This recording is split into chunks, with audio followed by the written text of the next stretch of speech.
Hey, everybody. It's Dianne here with Anna Choi. Now, she is a conscious business coach and much more. Really amazing woman. And today we are going to talk about conscious business being good business. A conscious business means more than just being an entrepreneur or a business owner. It means your business of life, buying from conscious businesses, being a consumer of things, and being aware and conscious. And so Anna and I met each other over this conversation of consciousness. So Anna's on the show with us, and we are going to have a conversation about being conscious in the business world. And so here we go. Anna, welcome so much to the show. Oh, thanks for having me, Diane. I'm so happy that you're here. So, how about starting out with what got you started and even thinking about conscious business? Like, how did you get to this spot? Because you've done a lot of successful things leading here, but tell me how this all got born. Yeah.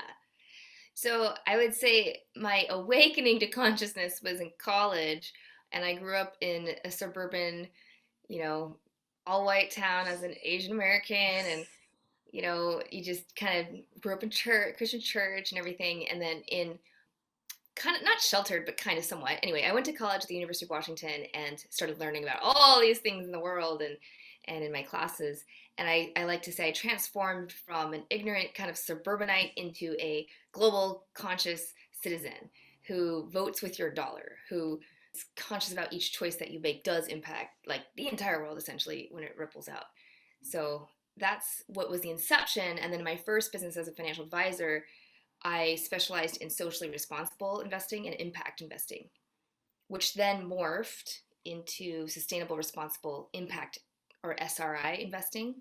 Right. And all that means is like, yeah, your money, where you invest, you get to choose, not just with negative screens of like no tobacco or oil companies, but beyond that, who has women on their board, who has non-slave practices in the supply chain, who, Right. but who's also doing the not just the negative stuff but the positive things, right? So forwarding diversity, etc. And then Right. So that it's not, grew. Yep, go on. yeah, so it's not just taking your money away from the things you disagree with, it's using your money to support the things that align with your values. Yes, yes. Yeah. Yeah. That's very important. So your business now, you work with business leaders and you help conscious business leaders grow their consciousness and really make a bigger impact in the world. Yes. So, what do you do for your consciousness? How do you do to grow your personal consciousness? Oh, I love this question. I could go for days. I won't though. The number one way on a micro level is through my morning ritual and bedtime rituals. And so I'll do my morning is my main one, and making sure that I have what I call, honestly, I like 3 hours, but 2 hours will do, of completely personal time, and I call it like a date with my soul. And so when I wake up, that varies. I'll have different like 21-day challenges for myself, and sometimes it'll be like doing bows, or it'll be meditating, or yoga movements. It depends and varies. And what right now I'm doing a fun one where I do like a minute of laughter. Anyway, so all those different things that help raise my energy, raise my consciousness from just the default going through life, kind of waiting and responding to things. And it has me, yeah, just really clear out and create my tension for the day. Oh, that's beautiful. I love how you use laughter because I was just talking to somebody today about how laughter raises our vibration and raises our Yes. consciousness, just the excitement of it. And like, I was so excited to do this show with you today because I'm like, I know we're going to laugh and have fun. And it's near the end of the day for me. So usually I'm like winding down and I'm like, oh, yeah, this is going to be a great way to end my work day, so to speak, today. So I love how you mentioned that laughter. I think that's Yeah. really important. And I think that sometimes people in business or people who are trying to make it, so to speak, these days get overly serious or distracted or fearful, and laughter is really good medicine, just to clear out the static and the gooky stuff, I say. Yeah, it cuts through the significance. Right, exactly. So what I would really like to kind of dive deep into is the world is in the middle of this great transformation. that's moving faster than ever before. And there are people like myself who are a little older than you, kind of been doing this for a long time, and we've kind of got the wheels a little bit moving. And then thankfully, there are a lot of young awakening people like you who are coming up with us, and it's like the wave is really moving in the consciousness space. And Yes. so I would really like to dive in a little bit with you about how it feels for you. You're an Asian American, you're young, and this world is being goofy, but it's also evolving into something beautiful. How does that feel for you? What do you see for the future? Give us a sense of like what goes on with you when you kind of look at this global consciousness situation. Yes. So it's been long overdue, and I think it was below the surface. All the the whole 2020 year, for on one hand, was, I don't want to swear, but I'm gonna say a shit show, and for many, and it was this dichotomy at the same time as it was for our family, who suddenly was homeschooling and remote working, to also go within. And so all the conscious people are like really excited because this is what we've been waiting for, and it's the um, reckoning of, it's the gotta surface the crap to clear out, right, Right. as a global community. And so from that perspective, just a I guess a human being, or mom, or business mom, um, it's been very exciting to right now, or like in particular, it's April of 2021, April 21 of 21. We're able to, there's a how to explain it. I've noticed it like went, like people went inward, and now things are kind of speeding up. And yes, there's like, it could be wave 3 or whatever, but there's also people are getting vaccinated. And so there's like it's like a removing back, trying to go back to what it was, but it won't be ever again. Right. And Yeah. I've now heard this like in multiple ways. And what it's not just about masks, but um, it's a new way of operating in the world, Mhm. and definitely in business. So there's a choice point again. I mean, there's always choice points, but a big one right now, I feel like, as a bigger consciousness Mhm. of, am I going to go back and return to the hustle and grind? Am I going to stand for that, or am I going to just, you know, stand for the new reality that's already here if we embrace it? And you can see, I think I haven't researched this, so don't quote me, but I think a lot of people have left jobs, or they're switching. There's a ton of Mhm. transition happening. People are moving, that they're realizing also that, oh wow, this could be our last day. I mean, there's like this different state of consciousness available. So a lot of transitions. There always Mhm. was, but I feel like it's very exacerbated right now. And people are having to choose: am I going to create that new, live the new consciousness I am at, that I discovered last year, or slide back to the old consciousness I was in, of the more, do better, rat race crap, ego driven Well, yeah, kind of world. right. So, like, I always say that once the door gets kicked in, you can't close it again. And so, I'm watching some people known to me personally, and then just out in the world too, that I see that are trying to go back. Like, we're going to go Yes. back. We're going to get back to normalcy. That whole idea of getting back, to which I Mm-hmm. say that's not possible. That the universe is always expanding, it's always evolving, and always moving forward. So the whole idea of going back is an egoic concept that doesn't even apply in this situation. And It's so I past based see, thinking. It's not even here. It's not reality. Yeah. right, it's not even real. And so then what happens is those people are always being angry, frustrated. They have a real difficult time, discord, get physical illness, injury, act up, and those kinds of things, versus living a life of surrender and being willing to choose to evolve and move as a way of moving forward. Yes.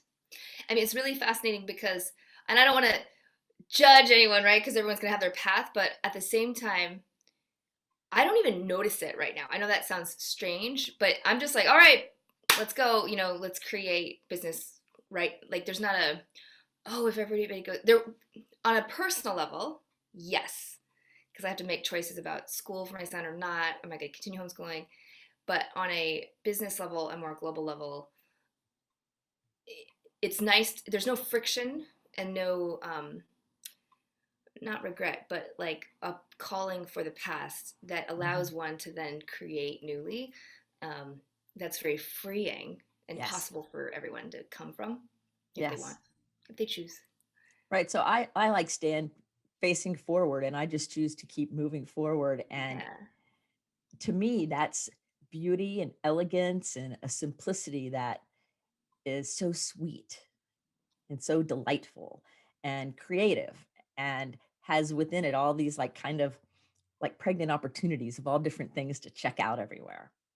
I was gonna say like there's bigger disruptions on their way. So if you're still looking Right. behind you, like Neuralink coming out, and then you've got Skylink now is live. We're gonna get on the wait list, which is if people don't know what that is, it's Elon Musk's like network of global satellites, which allows internet anywhere in all rural places. Which if you think about the impact of suddenly all like billions more online, or you know, at little being able to keep up at the speed of processing computers, like that's gonna be way more disruptive, I think, than the Yes. pandemic at this point.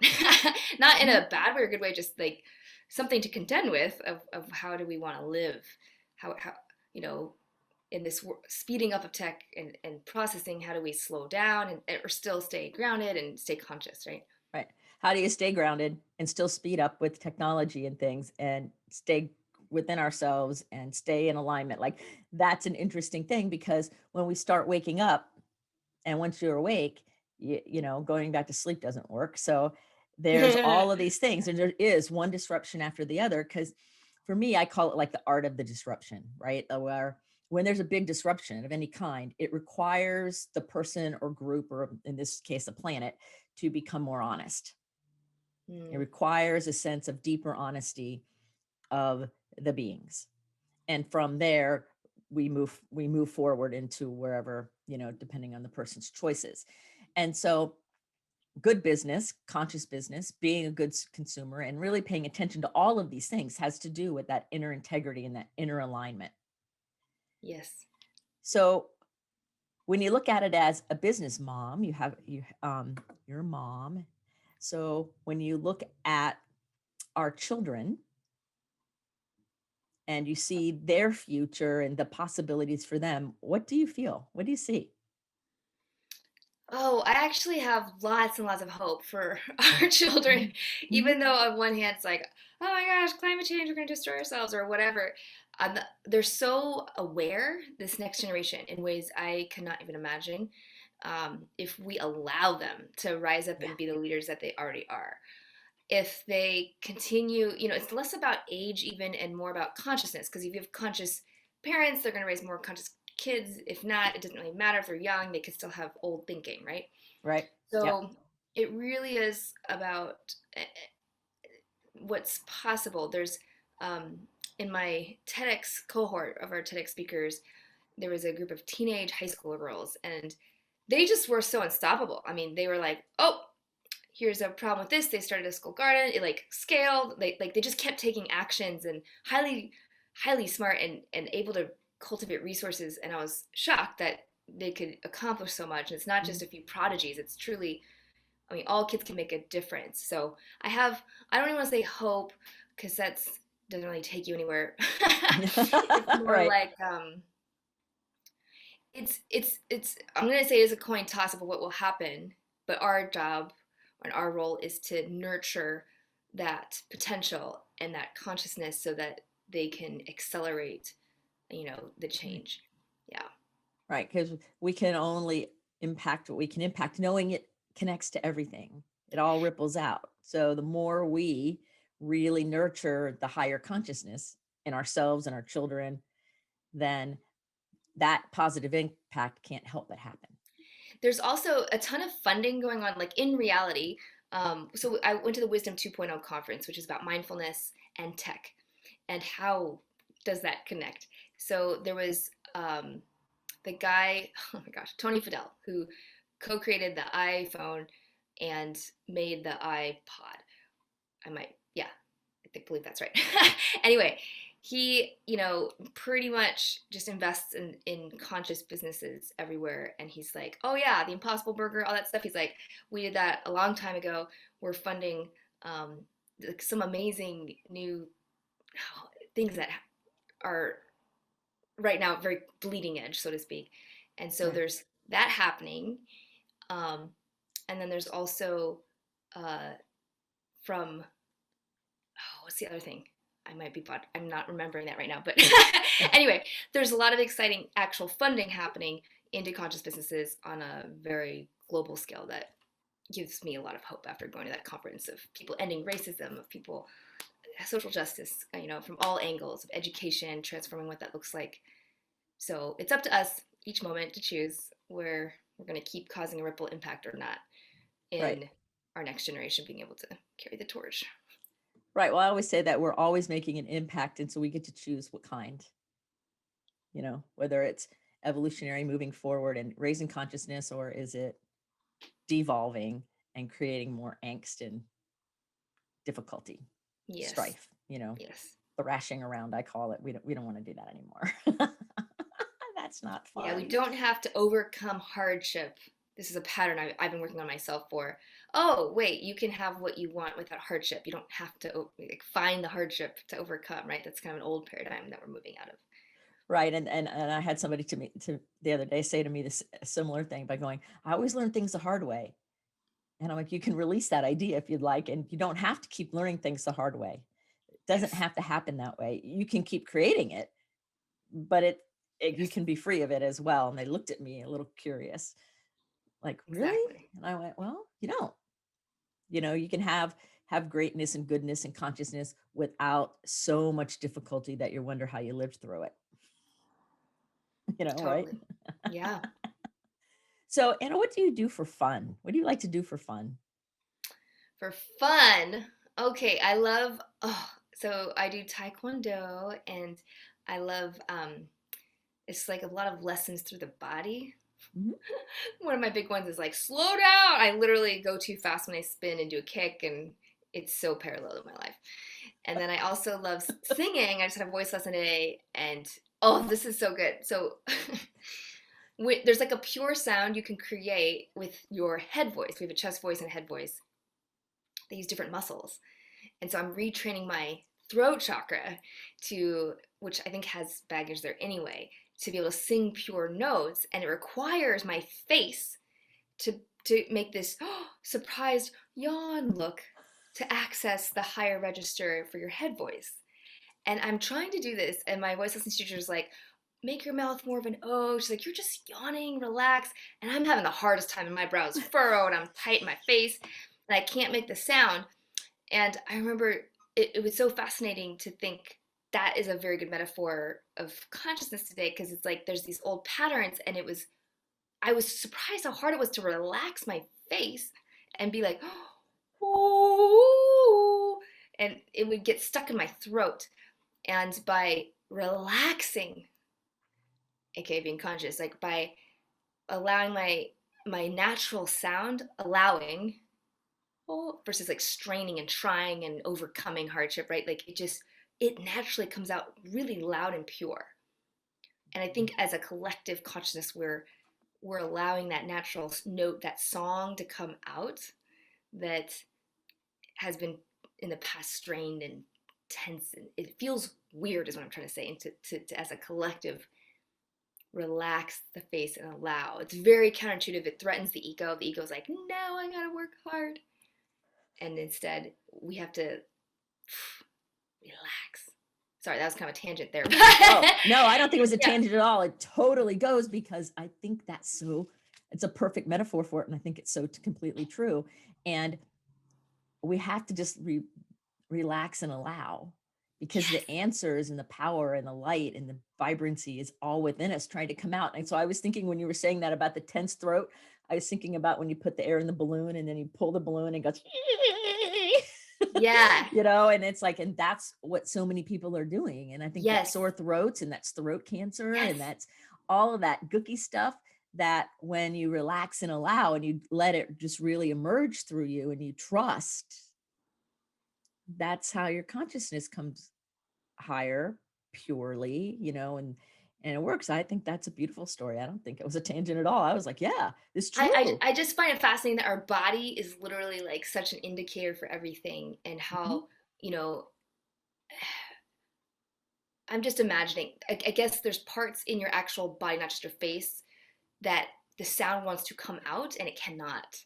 So she was Mhm. teaching me, she's like, you want to move while you're singing, like, oh, I'm just making noises right now, but you want to, when you move, my volume went up like 10 times, and that's kind of like our latent potential that's there in our bodies, but it's stuck, and until we like move through it, right, it can't sing, and it can't project and expand and be loud. So I just, anyway, the body's amazing.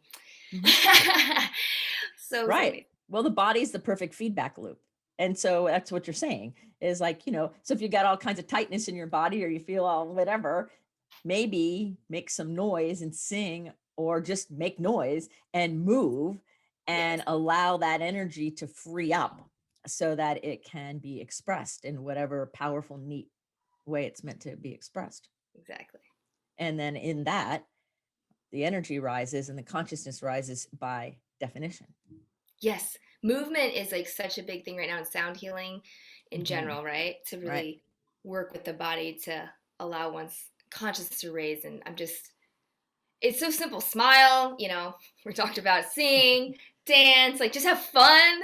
It feels guilty, like we should be working harder, but that's the just have to take pleasure, like really sing. So I wrote my first song and composed it when I was taking the 16-day road trip to the Southwest, Right. and that's my new favorite thing I want to create more time for. But yeah. That's amazing. And you just reminded me that so many people like my age and older who've been doing consciousness work we're still having to undo some of those previous teachings of work like a machine. And if Yes. you're not grinding all the time and you don't drive yourself into the ground, it's not noble. And all of Yeah, those. I don't think it's an older age thing. I think it's that everyone has that. That's what Right. all my clients deal with. Yeah. Oh yeah. Yeah. It's And like so it entrenched. takes a lot to like say, no, no, no, you come first. It's a whole, let's flip it. And that conscious people, we have flipped it ourselves and we're teaching other people to flip it, but we still have to work through those little tendrils and those little things that keep showing up. And sometimes it comes in big that, wait a second, oh no, no, no, we're doing it this way now. We're doing it this way now. I'm writing a book, right? And one of my book coaches was like, okay, tell me what it's about. And we're trying to figure out the plan, launch plan, and all that. And I start sharing about the road trip and making the song, and I'm getting excited. And I'm like, oh, no, no, no, this is just a side note. Sorry, I got, distracted. She goes, no, Anna, that is the note. That is the note. And I'm like, wait a second. And my whole life kind of flashed before my eyes as far as realizing all the moments in time that I have made the side note, the hobbies, the pleasure after my work is done, like always the side note, and it is the note. And so I'm making a big bold move, and I had to follow and walk my talk. And so I'm taking like not a sabbatical, but somewhat, where I closed off all my client calls for the next 2 months to really deep dive into the creative process and allow that idea to birth. And my ego went nuts. It was like, you're gonna fail, you're gonna like lose all your momentum, you're gonna lose all your clients. I mean, oh my gosh, it was so scary. And and so I took the actions, and it wasn't like total relief initially, but I had to work through that paradigm, Yep. my old like work, work, work, work, work. And so I'm now on the other side, but it's actually the period hasn't started of my 2 months kind of on this creative sabbatical, I should say. Uh-huh. Um, but it's freeing here. It's like, oh, I didn't die. It is okay, right? Right. And only then can I then coach like my clients, like Olivia, who's a pain physician in Australia, right? And have them also be able to teach that to their clients, but you can't do that until you are able to do that. Right. Well, you have to be able to trust that process because I have several books out, like seven, I think, and I'm working on the eighth one. So if you need any support or anything, just call me anytime. Please, absolutely, we And should buddy up. we should. It'd be really fun. That'd be fun. And and I'm working on a really cool book now that I started working on a while ago, and then it changed direction, and then it went back somewhere else, and I keep getting all these insights, and now it's starting to weave together. Like, oh, okay, that's the vision, and that's what spirit's trying to work through me, and everything, and Yeah. um, and it's really, really powerful to be in that creative space and give ourselves permission to do it. And the ego wants us to think everything's going to crash and burn. Well, really, it all gets ignited. And so Yeah. the ego is not our amigo. I say that all the time. And so it's quite the opposite of what our head says. Our head says, oh, don't do that. But when we unleash that potential in that process, then all bets are off. Everything is even more amazing than even we can conceive of when we start. We can't Yes. even see it. Yes. You said the ego's not our what? Amigo. Oh, that's funny. That's cute. The ego's not our ego. Because it's it'll say stuff to us like, oh, don't do that. Oh my God, what are you doing? And I'm like, what do you mean? Yeah, it's just freaking out. This is the other big pattern, at least, okay, so I kind of take it, right? Our personal patterns are the world's patterns too, but Right. the whole like slowing down with our mind as well, freaking out, and then going into our heart and expressing from the heart. Yes. That practice, oh my goodness, I'm like so used to coming from the head and thinking about my feelings from my head, not from my heart, right? And Mhm. I'm still a student at this, but practicing Yeah. listening to the heart, acting on the heart, speaking from the heart adds a lot more yin to that yang yang yang mind ego energy. Yeah. Yeah. That's how we're all trained, trained to live with our head first, and our mind first. It's really our heart has more vibrational Power. energy and way more Yeah, power. in every way. And it's funny because I had a conversation with a client last week, I guess, and we are talking about the head and the heart thing. And he's a musician and writes from his heart, and then his head will either try to stomp on it or just backs totally off. Like he's trying to manage how to keep his intellect as the supporting actor and helping out and doing some of the logistical human three-dimensional things while letting his heart like really lead the show in the music part. And so he's one of the few people that I actually work with that goes the other way, that I have to go from heart to head, not head to heart. Oh, interesting. I could see that, right? There's extremes. Mm-hmm. Then you got the poor artist as opposed, can't make money or whatever. But Yeah. yeah. Well, yeah, this person's quite famous. And so he has made his living for his entire career, and a very good one that way. But yet the personal struggle is where is the ego? Where is the head trying to squash this or change it or move it? And so there's always that little Mm. dance. There's always that little dance between our head and our ego and our heart and our soul. Mm-hmm. You know, I kind of see Yes. it as all Yes, three, totally. like you're Yeah, saying. right. Right. You can't miss the other ones. And our body we kind of missed, but Right. that's the fourth one. Mind, heart, body, soul. Right. Well, I always see five. I see the mind, the Ooh. emotions, the physical being, and our environment, which I kind of put physical all together. And then our soul and our social circles who we're connected to. And Oh. our connections, Hmm. whether they're our family or our friends or whatever, all of our connections and our peer That's interesting. groups Yes. really affect our energetics. Completely. We're connected in Right. So grid, right? So if you're hanging around low energy all the time and you're the high energy person, you'll bring them energy, but you'll end up tired, right? Totally. And so I kind of see all five of those always. There's always like a play. It's like a movement. Like which ones are going to be running the show more? Where who's more dominant? Who's doing what? And so it's a very interesting dance depending on what we're doing or what the situation is. Totally. Totally. Totally. Totally. Yeah, I think it's really fun. So you're going to take 2 months and you're going to write this book and do creative things. You'll probably write more songs and sing things, right? Yeah, and do more homeschooling with my son too. But yeah. More homeschooling. What about your TV shows? Are you going to do those still, or are you not Yeah, going to do so those? book and TV shows is like the main focus. But Okay, yes. good. Yes, because I'm excited to about those TV shows that we were talking about. Why don't you tell Oh everybody yeah. about the TV shows that you're doing? Because I know, but Yeah. listeners don't know. Yes, so it's just through our cable access TV. So I'm not clear. I'm gonna repost to my YouTube channel, Energy TV, so people can see it there because I think it might just be a local thing. I'm not sure. Anyway, so the first one is called Anna Uncut, the Business Mom, and that'll just chronicle like basically the life journey, and I'll give business kind of advice from also a mom perspective and from as a homeschooler now too, and lots of travel. And then the other episode is, or not episode, but series is called Energize with Anna. And so that's going to be bringing Qigong and yoga and office exercises. We do not move our bodies. It is such an intelligent being. And how can we integrate that to really master our energy? So That'll be wonderful. So you're going to put those on your YouTube channel. So we'll put the links to your YouTube channel in the yes. show notes so that you can go subscribe and follow Anna. I think that'd be really great. I'm going to do that because I think it would be really fun to see what you're sharing, both in your uncut part, because it's a balance, being a mom and homeschooling and running a business and being creative and caring about consciousness and growing and evolving yourself. That is a really neat, interesting mix. And I think that a lot of people could get value out of it, whether they're a mom or not, or whether they're a woman or not. Anybody could get value out of it.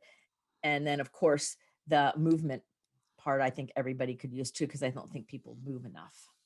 Yes, this is all of these are parts of like our alive model that we really like to use with clients. As far as like A is like allowing more yin to your yang. So this little creative sabbatical is like an example of that, or making sure that you take off a vacation, like at least I think 1 week every quarter at a minimum, Mm-hmm. if not Right. like 6 to 8 weeks. Right. And then there's listening within, which is really what we're talking about with, more the inner wisdom and consulting with different advisors in your committee, so to speak. Right. And then there's the investing in you. So making sure you come first. A lot of my Mhm. clients, oh my goodness, they will Right. do the soul sucking thing that makes money before doing the thing they love because that urgent hustle thing is still there. Right. It's still And alive then, in our world, whether we like it or not. right? I know. And then valuing your fears. So that's really using that as a teacher as opposed to, oh, something to avoid or fix or fight, right? And then energizing your daily flow. So that's where the TV show will really come in as far as the movement, like the actual movement required in the day to really make sure you're staying high vibing. Yeah. Oh, that's really amazing. So if somebody is like got a desk job all the time, or like, like most people are living on Zoom half the day or doing computer work all day long, and they're like sitting, sitting, sitting, sitting, what are some things they could do to kind of energize themselves? If like, say they have like a 3-minute break or a 5-minute break, or they're in between meetings and, they can't go for a long walk or they can't go hang out in nature. What is something they could do to energize themselves just sitting in their chair or even standing at their desk? Yes. So if this one might look kind of silly, but I'll give you ones that you can do incognito first, okay? So we've got the good old pinky thumb. So if you put both of your fists out like you're gonna punch someone, and you put out one thumb and one pinky, and Okay. then you close both fists and switch. So the other thumb and the other pinky, and you go back and forth like Oh, this. that's cool. Yeah. It's kind of like rubbing your head and tummy, that thing. Uh-huh. Okay, so that's one. And everyone's kind of clumsy with it at first and like, whoa, it's harder to do. But then you get better as the pattern comes on. Another one is intestinals, and that's where you put both your thumbs and your belly button and you relax the rest of your hands. So it makes like a triangle. So your Mhm. fingertips touch, your thumbs are touching. And in that center of that triangle, if you go straight back to the middle of your body, picture and put your awareness in basically your second chakra, right? Your core. Right. Mhm. Then you suck your belly button into your spine and relax. Suck it in again and kind of pump. So it's kind of like a sitting crunch. And Mhm. what you're doing is really moving along your intestines. On average, some studies say you have 10 to 15 pounds of waste, even if it's good, like veganish food, it putrefies if you're not moving it along. And most of us aren't exercising our internal organs. We're just doing our muscles on the outside. So by just keep pumping, if you're listening to this, you can start to feel it burn and get hot, Yeah. right? Right. And it's also an Eastern philosophy of this concept, water up, fire down, where if you have a hot head that's always pissed off about the latest tech thing that just happened, or like all this stuff that's happening, and we have colder guts, right? Stiff, it might get constipated, whatever. Here, by doing this exercise, you reverse it back to its natural circulation state, where your kidneys can cool off your brain and have a cool head, and then you can feel your belly getting warm, and that's like our optimum state for performance, for energy mastery, and um, it does. There's so many benefits. So as a martial artist, that the same principles apply, but Right. in general, that's another awesome one for the office. And there's, you can do calf races, you can kind of do push-ups against the wall, you can do kind of traditional, more exercise movements as well. Well, I love that that movement with your hands at the belly button part to bring heat there, because sometimes, like I have emotional overexcitabilities as a gifted person, so when something happens my emotions go boom really fast. They're very intense, either totally joy like wow, or I'm really angry, or I'm really sad, and then it comes right back down. It's like a wave, and then I'm good. It's not. Right. And that's just how emotional overexcitabilities are. So I just kind of learn how to ride them. And I do that breathing sometimes, because it massages the vagus nerve to help calm the system. But I didn't have the awareness in that other same way that you did. Like it's the same thing, but I love how you said that. I'm like, oh, that makes sense. Yes. Of the kidneys. Like I was following it with you, and I'm like, I love that. I love all the layers. I love how the answer is yes. Yes. And you can look at it vagus nerve wise. You can look at it as just feels good for your ab muscles. And you can look at it as it really helps out your intestines and your kidneys and your head. And it makes it so that you can be more joyful and productive. So any way you want to look at it, there, Right. there's a benefit. Yes. Yes. Yes. Yes. Oh, I love that. I love that. That's great. I I'm know glad I asked. it's helpful to go in layers like this science wise. I mean, you're just pumping blood and oxygen down there, right? Right, And then right. your organs can function more optimally as far as like absorbing nutrients and then excreting waste, and then if it's just stagnating there. But yeah. Right. So if we're just sitting all the time, if somebody's just sitting, sitting, sitting, sitting, you have to do something to move it through your body, move your body around, get the energy and flow going, Yes. Yeah, totally. So what's the most memorable food you've ever eaten? Ooh. I mean, you've you've Memorable. you've had a lot of really amazing fun experiences in your life. And I love to ask people who I know have had amazing experiences, like, you think back, like what's the most memorable one, that food you've eaten?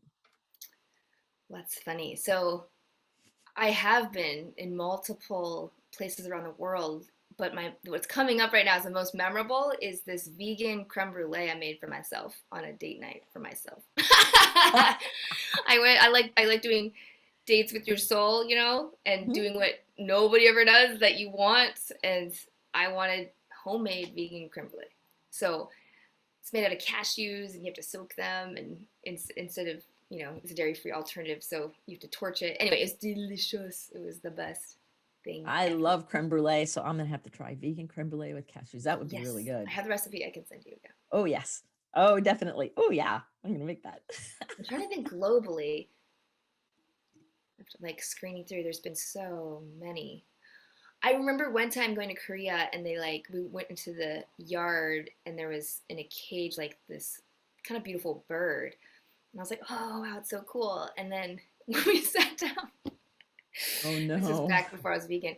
I like saw the thing cooked with its head cut off in front of us, but they don't really like defeather it a lot. It's like the whole thing kind of. That was surprising. Yeah, that was a little surprising. You're like, wait a minute. and and so you're vegan now. Yes, yes. So how is being a Ish. I like to say ish because how I'm how not strict. being how being veganish, how is that supporting your growing consciousness? Oh gosh, this is my soapbox, Dan. I'm like, I'll try to contain it. No, I'll let the freak flag fly. Uh, so my okay, there's multiple layers of why I chose to be vegan because I grew up on Korean food, which is a lot of it's like bulgogi, kalbi is like meat and like red meat, and it's awesome and marinated and delicious. And it's the way we commune and how my mother loved meat, right? It was through cooking this Mhm. amazing meat base, and she loves meat.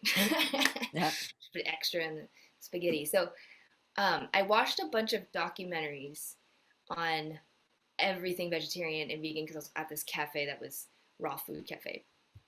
And so I got, so how does it raise my consciousness is, well, for me, it's about being a conscious consumer. And so a lot of the meat based industry contributes to climate change from the shipping of the meat to the carbon to just the straight up poop.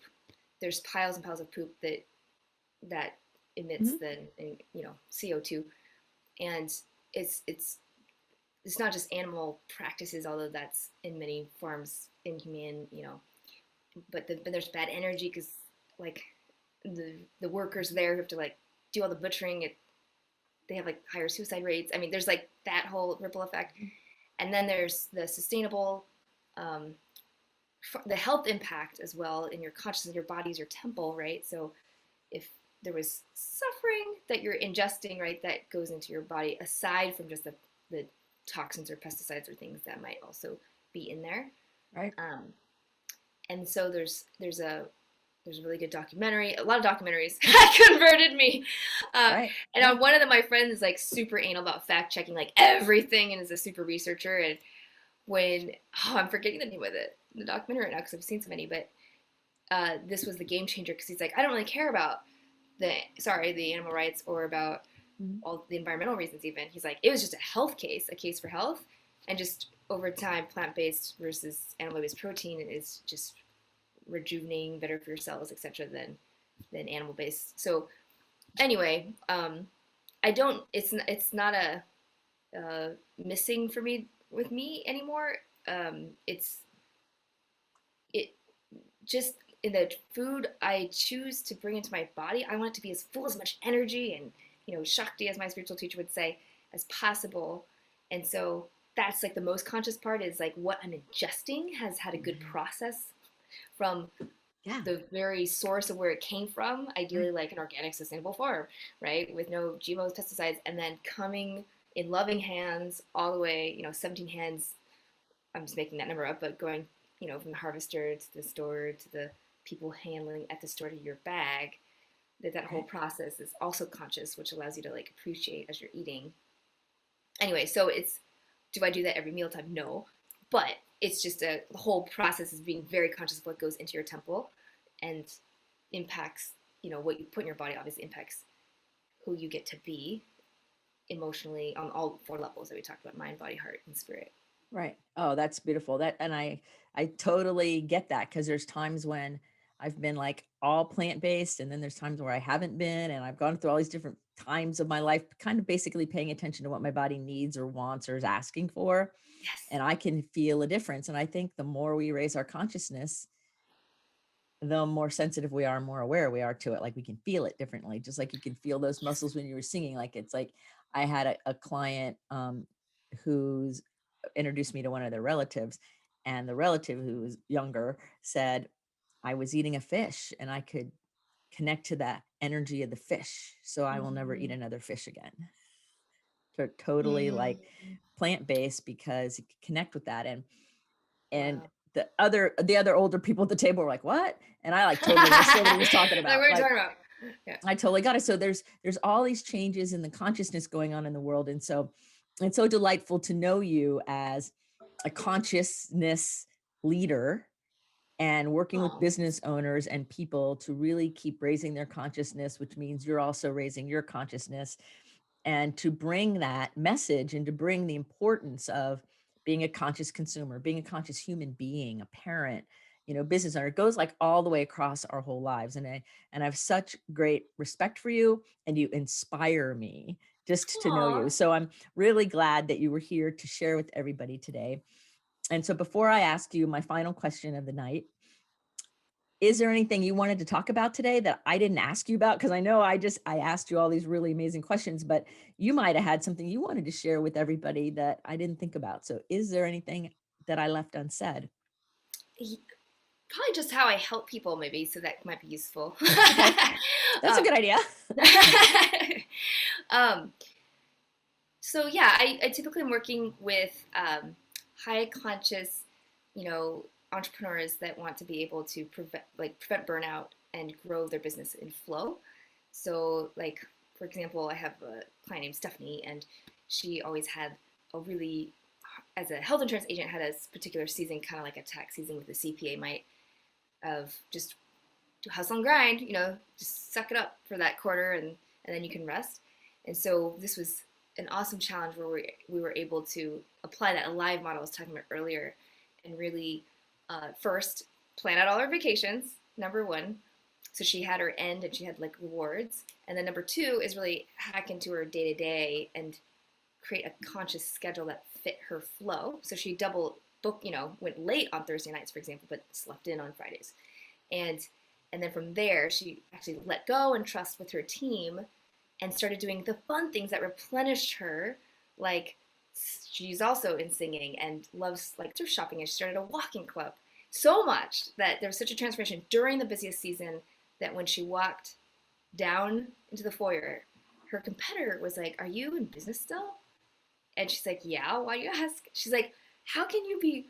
She was posting flyers for her chorus concert. She's like, "How can you have time to do that during the busiest season?" And Steffi's like, "My business coach." So she was able to completely grow and flow. And that's what I'm here for, because I have a heart for conscious entrepreneurs, whether you have a job and there might be a side hustle, or you just have your own business, and really being able to master your own energy and grow and flow. Oh, that's beautiful. Grow and flow. Yes. I love it. And to be alive, it all Yeah. goes together perfectly. That's beautiful. And so all the links to how to follow Anna and her website and everything are in the show notes along with her bio. So you can check that out and follow her and let her know you heard her here on Someone Gets Me. And then she will know that you were entertained by this conversation. Okay, so the last question of the night is that we're going to put a billboard up that the whole world is going to see with Anna's quote on it. What quote is going to be on the billboard that you would like the whole world to see? Your message. Oh, my go-to is always be the change you wish to see in the world, but I'm trying to come up with a more creative one than that.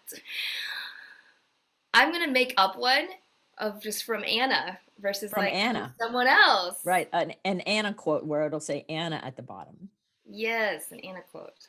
I would just say,